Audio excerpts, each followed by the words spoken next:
is a community meeting that I've worked with several neighbors who are considering applying for a contextual overlay district to be added to a couple of additional blocks in the Rosebank neighborhood, kind of close to the intersection of Brittany and Barclay. And so this is our community meeting that we're going to have for it. We're going to leave video off for this meeting so that folks might be eating dinner or something like that, and that way you can continue doing what you need to do with your family time while we go through the information and hopefully answer any questions that you have. Matthew, is there anything else I need to do before proceeding? I don't believe that we need to do a. Do we need to do the governor's? No, order? We're good to go. Okay.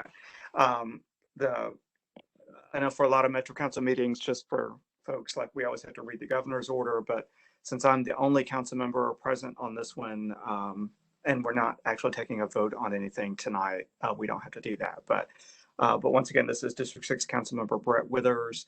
I've got Matthew Wilkinson from the Metro Council office staff. He helps us with a lot of our planning and zoning legislation.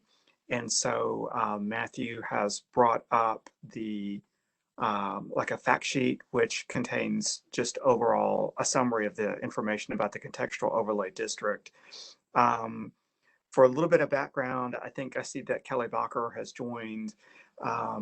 Several years ago, I worked with neighbors in the kind of Portland area. It kind of goes from the point of Rosebank at where Barclay and Riverside come together, just in front of the pedestrian bridge that goes to the nature center. And so we worked from that area up to about Portland. It was a good stopping point, at least at that time. And I know Kelly and her neighbors worked really, really hard to share materials with neighbors in that area. And we had a lot of really strong support for applying the contextual overlay at that time. Since then, obviously we've had a tornado that's come through and went really down Brittany in particular, but also affected some of the other streets. And what you can see is that the contextual overlay on those blocks that it covers, I think you can see that you're still able to rebuild houses. In fact, you still have two-family zoning entitlements down there. There are a few projects that I've seen underway where folks are rebuilding after the tornado and are still able to build two houses on one lot. But I think like there's one in particular at Peyton and Riverside.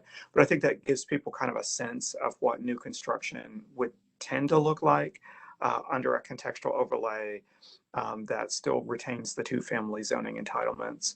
And every house, there's a lot of freedom within these kind of bulk regulations that apply. So there's not a design review for the houses per se. And so there's a lot of different styles and designs of homes that are being constructed there in Rosebank within contextual overlay districts. But my thought is that neighbors initially were concerned that without the contextual overlay, you can build houses that are a full 3 stories in height by right. And a lot of neighbors felt that that would be pretty out of place in the Rosebank neighborhood. So I think there are a lot of good examples where you can see where houses are being built within the contextual overlay, but the eave heights tend to come down, and the overlay also limits driveways to 1 driveway per parcel, which helps generally to save some degree of green space in the yards. But with that, do we have any questions, or does anyone have anything that you want to ask before I ask Matthew to go through the legislation? If so, you're welcome to call it out. Just because I don't have an ability to see hands right now, but hearing none, I will go ahead and turn it over to Matthew to run through the enabling legislation from that he has posted here. Great. My name is Matt Wilkinson. I'm with the Metro Council office. And I think Councilman Withers did a pretty good job of introducing it. And I know there's another fairly substantial contextual overlay already sort of over there in that neighborhood. So I hope you guys are somewhat familiar with it. But just to give a general rundown, the contextual overlay does not change the base zoning. So it does not prevent somebody from doing a use that would otherwise be allowed within the zoning. What it does do is it regulates design standards and bulk regulations to ensure that what is built generally fits with the neighborhood. And I think it's important to remember, and this has come up in some other ones, that it's how the neighborhood looks now, not how it looked when people moved in. So if there are some HPRs or tall skinnies in the area, they will impact what people are entitled to do because of how the contextual overlay works. And so the contextual overlay works by generally looking at the two developed lots on either side of the property in question. And that's how it generates what the setbacks and the height would be. So for on the sheet, you see there's an example where the abutting lots on either side are 50, 55, 40, and 42 feet. And so if that were the case, then that lot that is being looked at would have a minimum front setback of 47 feet. And so that's how the setback works. And the height works very similarly. It looks at those two houses on either side of the lot in question, and it comes out to an average of, and then it allows 125% of that average. So the example given is if the average is 24 feet, then the maximum allowed height would be 30 feet. In an instance where there is a lot of ranch homes, where that 125% might come out less than 27 feet, then 27 feet and 1.5 stories is allowed. So the 27 feet is the floor, regardless of what the neighboring properties are developed as. On the other end, the absolute maximum height is 35 feet in height. And so it cannot exceed 35 feet, but it cannot be any lower than 27 feet. Lot coverage is also the same, where it's looking at the two lots on either side. It does not include accessory structures, including detached garages. It only looks at the principal structure. And that is 150% of the average. So if the average of all of the two surrounding lots on either side was 2,100 square feet, then the maximum coverage would be 3,150. And coverage is really, coverage and height are really the two key items in this that affect what people can do on the property to ensure that what is built is more in line with the neighborhood. So if you have a lot that is smaller and the lots around it generally have smaller homes on them on bigger lots, then the coverage is going to be more restrictive on that lot because it's a percentage. And so it restricts it. So you might not be able to build quite as much as you'd like or build to the height that you'd want. But it restricts that down to be more contextual with the neighborhood. Finally, looking at access, garages, and parking. I don't believe there are alleys in this area. Councilman Withers can correct me if I'm wrong, but if there is an alley, then the access will be from the alley. It won't be from the street. On corner lots, the access will be within 30 feet of the rear property line. So if the house is facing one street, then the driveway will be off the side street that the house doesn't face within 30 feet of the rear property line of that.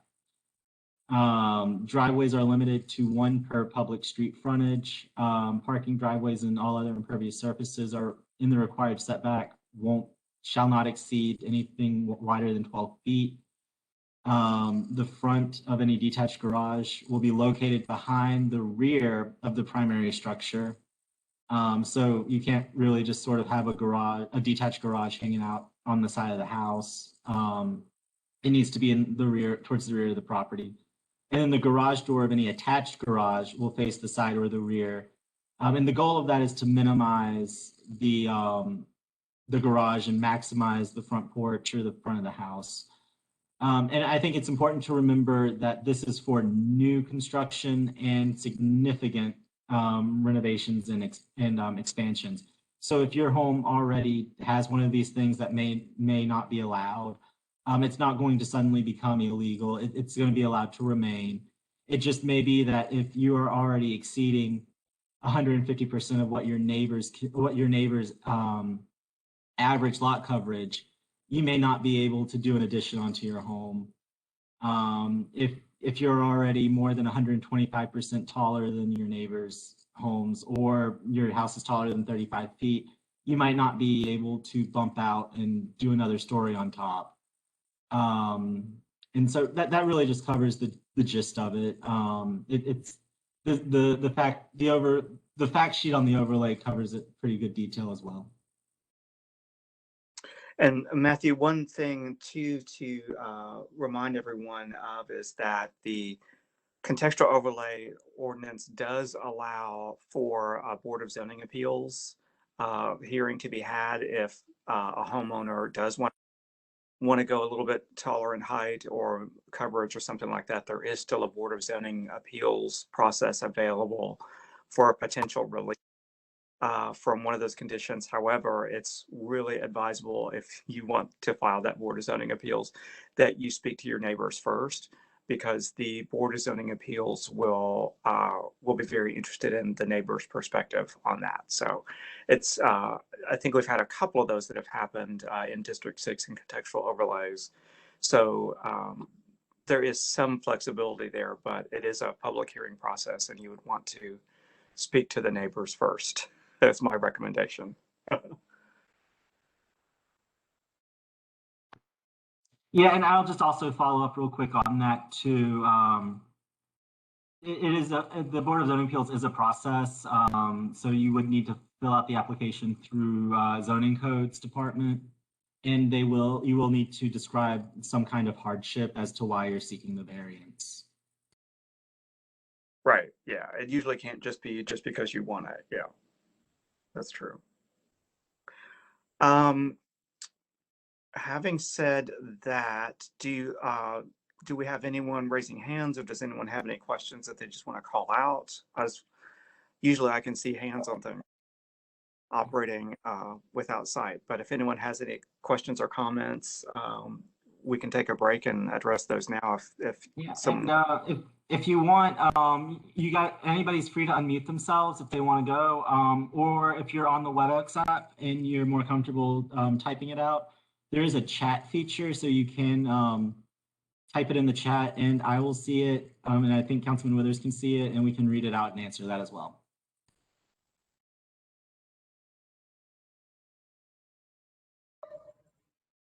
Hey everyone, this is Karen Lax. I am curious to know when the survey data that was done in the neighborhood will be presented.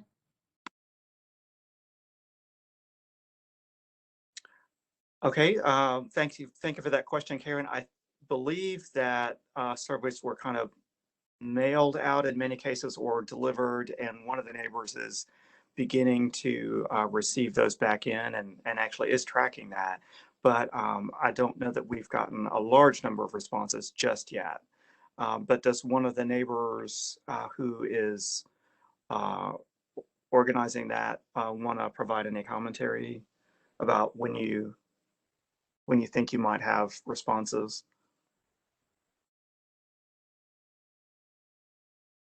Most of them were delivered about 2 weeks ago, and I've only received about 2 or 3 back so far physically.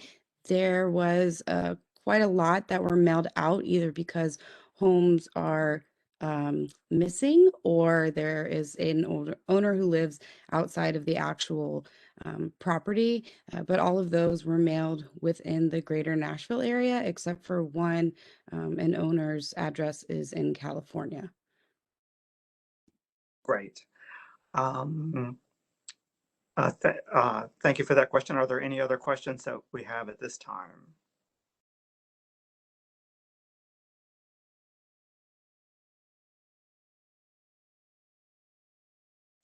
Matthew, maybe one thing that you might be able to help us, help me and the neighbors understand is what would the schedule, the filing schedule look like in terms of the filing deadlines and what those public hearing dates might be? Do you happen to know that information or be able to look it up? Yeah, I'm bringing it up right now. So let's bring up, that's not one. Let's see. So looking at it, the next filing deadline is tomorrow, which I don't think we're going to make. We're not going to make. After that, there's one on May 12th and another on June 9th. I would say probably the June 9th one is more realistic than May 12th.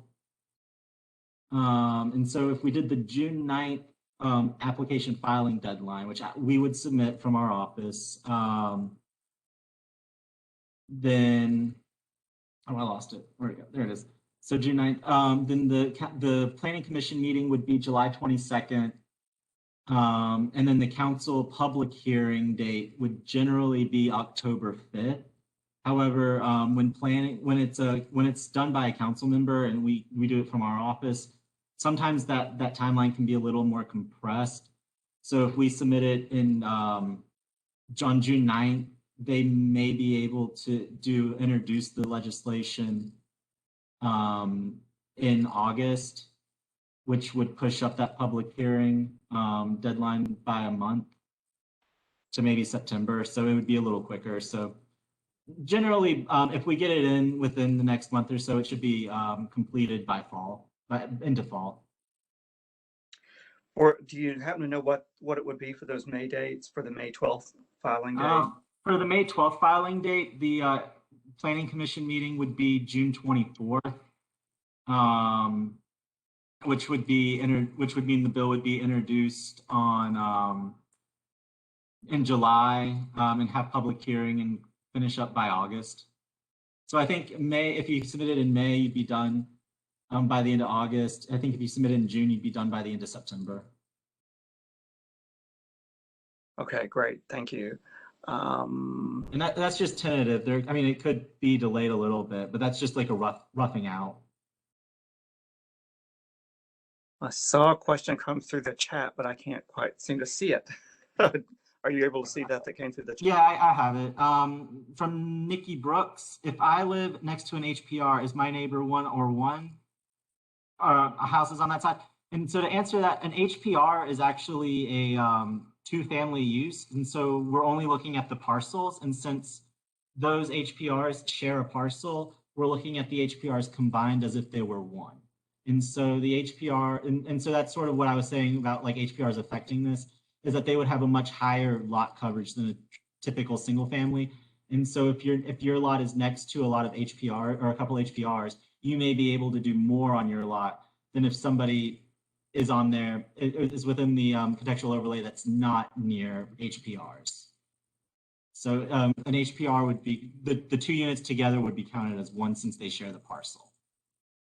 Right, so that lot coverage is going to be a little bit larger typically on those. And then in many cases, the height would be, we don't have a whole lot of straight up 3 stories in Rosebank, at least not yet. But we do have a fair number of 2-story ones that I've seen. So that would, as Matthew, as you mentioned, that tends to actually give a little bit more buildable envelope for the lot that is next to them within the overlay. Do we have any other questions or comments at this time?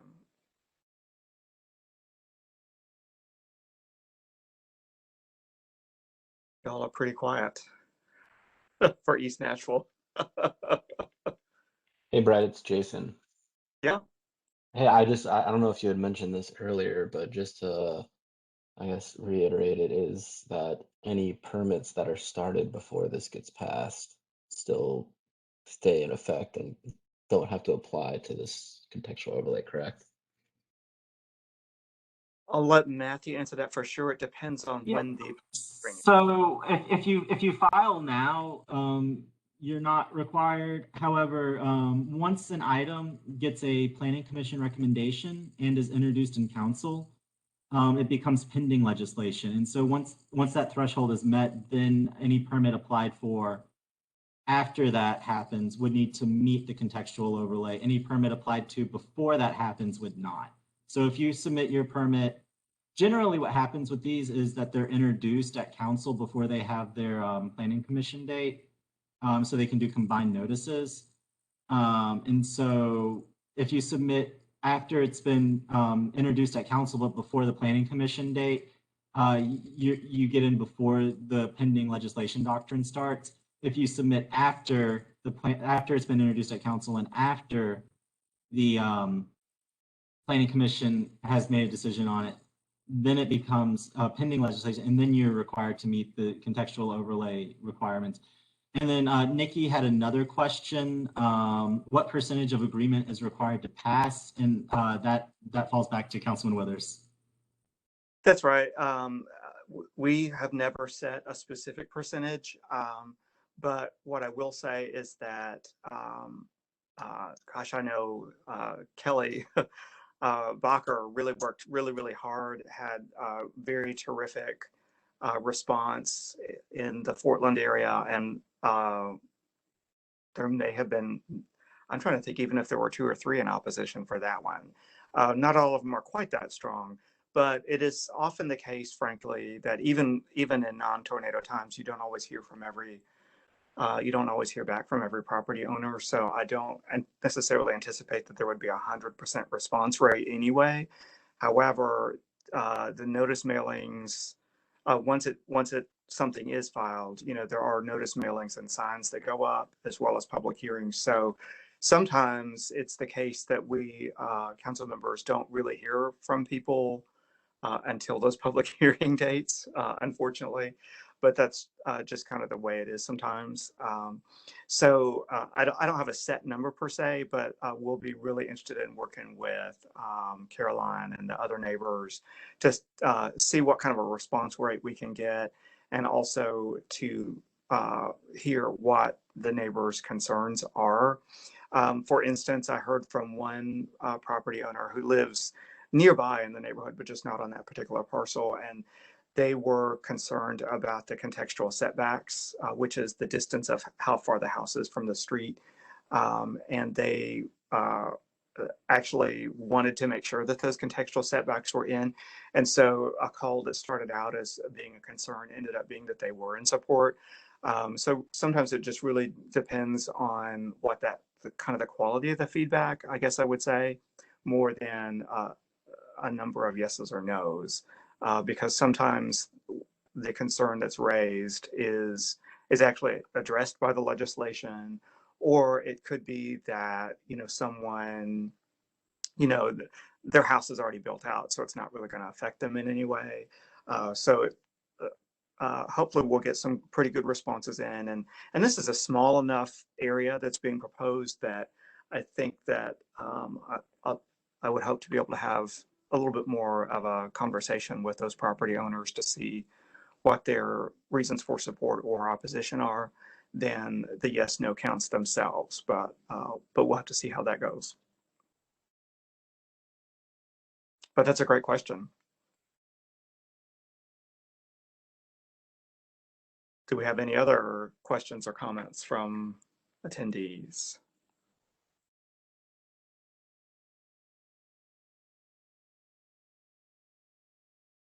As it relates to the tornado comment, so is this like a proactive attempt as it relates to some of the lots that where the houses have been destroyed from the tornado?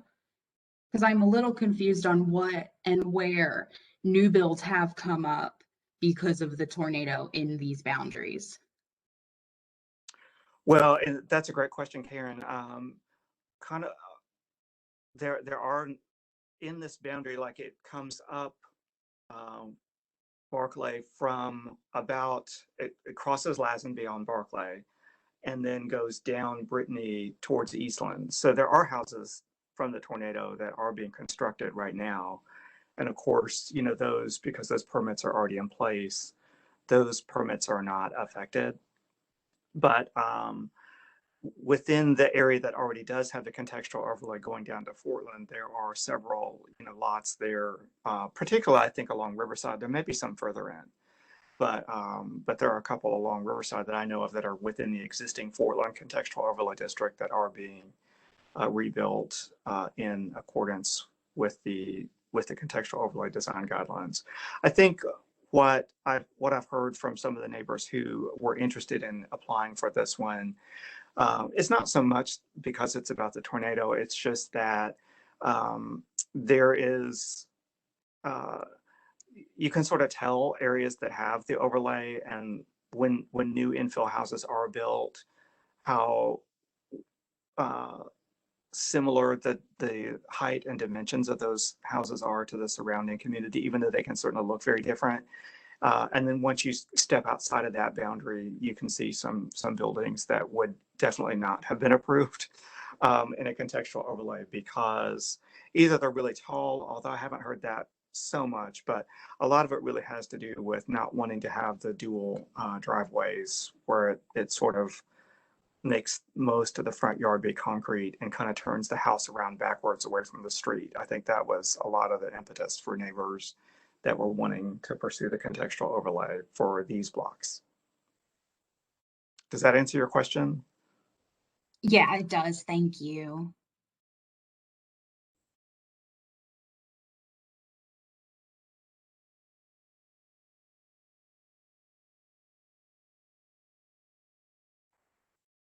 All right, any other questions or comments or concerns? Testimonies? I think we have some neighbors on who have lived within the overlay and have done renovations and things like that. If anyone has feedback to share about how well you think that went or not, you're welcome to chime in with it as well. I think that would be me. That's Kelly. Hi.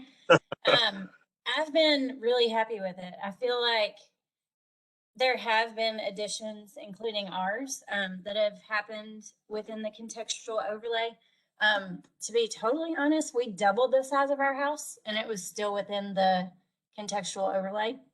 So I feel like people still have lots of options. It just keeps with the, you know, consistency of the neighborhood and the beautiful grass and, you know, bigger lots and things like that. So I've been really happy with it. I also really love the no forward facing garage situation that we have.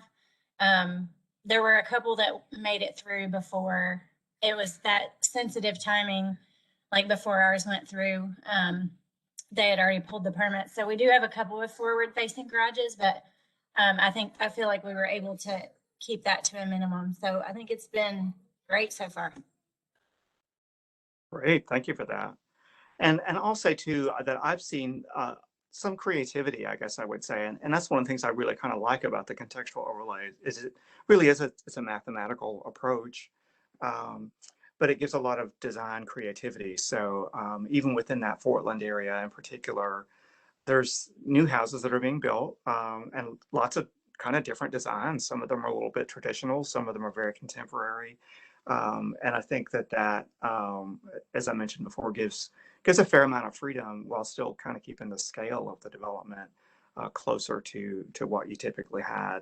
One thing too, I don't know about on these blocks, but in the Portland area contextual overlay district, and I'm thinking in particular of streets like I think Noonan, some of those lots in Rosebank have pretty steep drop-offs in the back. And so sometimes a house will be a single story from the street, but from the backyard will actually be 2 stories or sometimes even a little bit more than that with a walkout basement.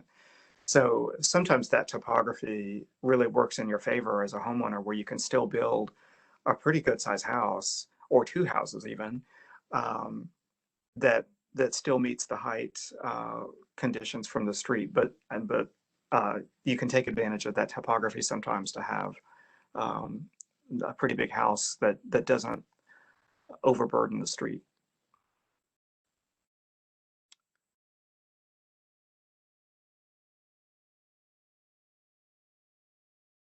All right. Well, I don't want to keep everyone all night. If there are no questions, I'll just give it maybe one more minute. Does anyone have any final questions or comments for myself or for Matthew before we wrap up for tonight?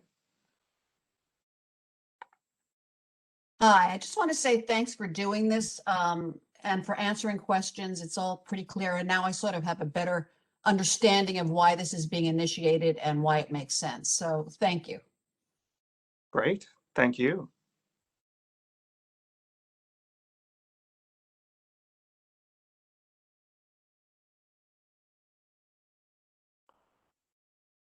Well, with that, I will ask Matthew to close us out if you have any additional comments before we adjourn. No additional comments. I think we covered all of the basics pretty well. And I would encourage, if you do have questions, you can always reach out to the planning service counter. And they are operating a little differently due to COVID, but they will get back with you. So they have 2 ways you can reach out. You can either give them a call at 615-862-7190, or you can shoot them an email at planningstaff, one word, @nashville.gov. Great. And then I'm also accessible. Usually by email is best for me, but I'm accessible by email at Brett, BRETT.Withers, WITHERS @nashville.gov. So welcome any questions from homeowners as well. And with that, I think I'll let everyone go for the evening so you can have dinner or do whatever you need to do this evening. And I will follow up with the organizers within the neighborhood to just continue to see how things are going with obtaining surveys back. I'll follow up maybe later this week and beginning of next week, and we'll see how that's going and see what additional steps we might want to take just to encourage folks to return a survey if they have one, or to reach out to them a different way if we need to do that. So with that, I will call us to a close for this evening, and I wish everyone a pleasant evening. So thank you, everyone. Thank you. Thank you.